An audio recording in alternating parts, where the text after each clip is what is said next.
রবিন আহমেদ, প্রভাষক, তথ্য ও যোগাযোগ প্রযুক্তি, ন্যাশনাল পাবলিক কলেজ।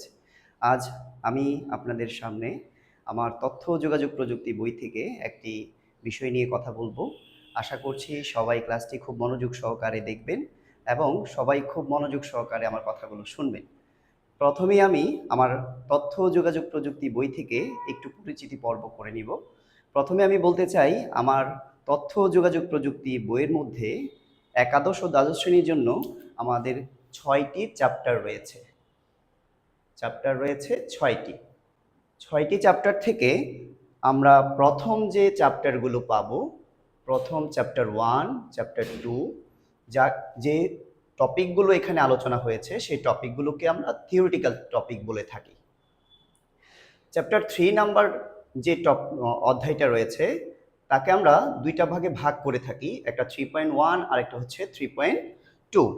3.1 এ যে বিষয়টা নিয়ে কথা বলা হয়েছে সেটি হলো সংখ্যা পদ্ধতি, এবং 3.2 নিয়ে যে কথা বলা হয়েছে সেটি হলো ডিজিটাল ডিভাইস।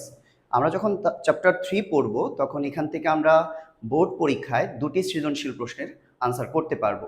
তো সকলেই আমাদের এই অধ্যায়গুলোকে অনেকেই মনে করে অনেক কঠিন, কিন্তু আসলে অনেক কঠিন না, খুবই সহজ এই অধ্যায়গুলো। আমরা খুব মনোযোগ সহকারে যদি ক্লাসগুলো করি, আশা করছি তৃতীয় অধ্যায় থেকে আমরা 2টি সৃজনশীল প্রশ্নে 20-এ 20 পেতে পারি। তারপরে যে চ্যাপ্টারটা রয়েছে, চ্যাপ্টার নাম্বার 4, যা কিনা একটা ভাষার উপর তৈরি হয়েছে, যে ভাষাটার নাম হলো HTML। HTML সম্পর্কে যদি আমরা ধারণা লাভ করতে চাই তাহলে অবশ্যই আমাকে চ্যাপ্টার 4 নিয়ে ক্লাসগুলো করতে হবে। আশা করছি HTML ভাষায় যারা পারদর্শী হবে ভবিষ্যতে তারা ওয়েব ডেভেলপমেন্ট সহ বিভিন্ন ওয়েবসাইটের কাজগুলো সে করতে পারবে। এরপরে আমাদের আইসিটি বইয়ে যে চ্যাপ্টার নিয়ে কথা বলা হয়েছে সেটা হলো চ্যাপ্টার 5। চ্যাপ্টার 5-এ আরও একটি ভাষা সম্পর্কে কথা বলা হয়েছে যার নাম হলো সি প্রোগ্রাম। সি প্রোগ্রামকে আমরা সাধারণত একটি কম্পাইলার জাতীয় প্রোগ্রাম বলে থাকি, যে প্রোগ্রামের সাহায্যে আমরা বিভিন্ন গাণিতিক সমস্যাগুলোকে সমাধান করতে পারবো।